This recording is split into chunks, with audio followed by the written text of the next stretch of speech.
Hi, welcome to Chess Today. In this video I want to show you one of the best and the most famous double check in history. This is the game between Richard Reti against Savily Tartakower in Vienna in 1910. Richard Reti started the game with e4. Savily Tartakower responded with c6. This is Caro-Kann defense.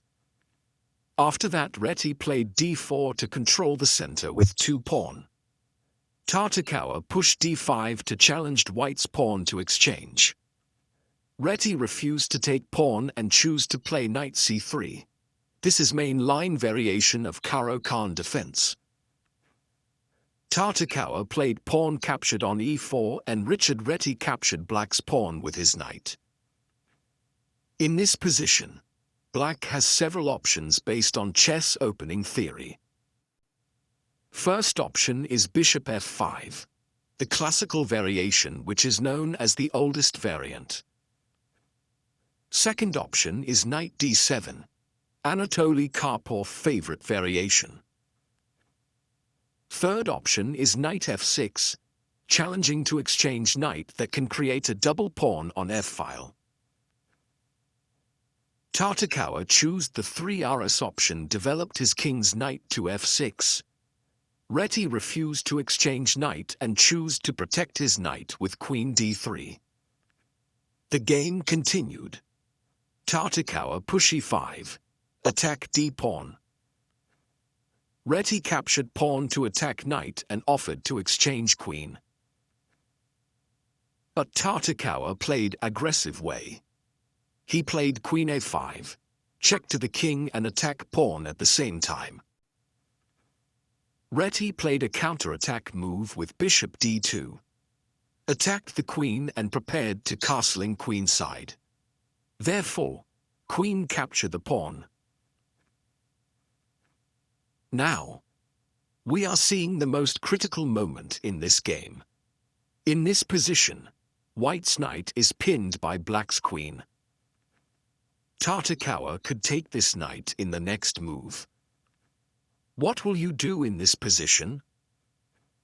Low elo amateur chess player will protect the knight with pawn to f3. But this is Richard Reti. Instead of save the knight, Reti played a very good and interesting move. He castled on queenside and let Tartakower capture his knight.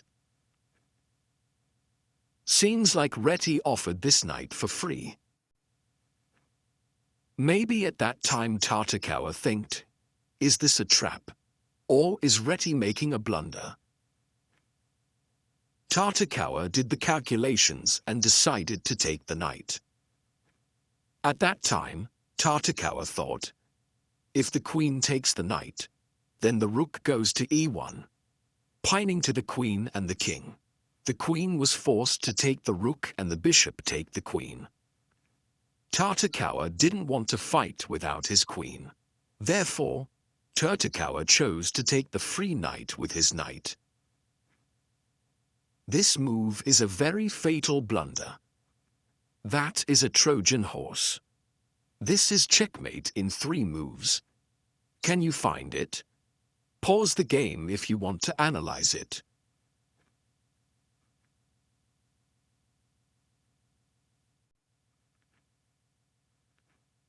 Okay, we are back on the game. In Techi 9th move, Reti made an extraordinary queen sacrifice and even an elite chess player like Tartakower could not even imagine. Queen d8, check, beautiful and brilliant move. This forced Black's king to capture the queen. And after that bishop g5, double check.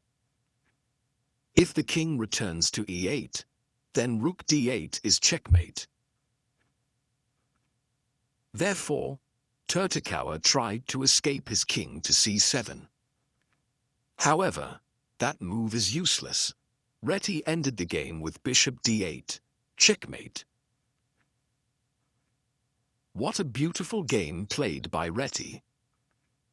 The extraordinary queen sacrifice ended with a neat collaboration between the rook and the bishop. See you in the next video.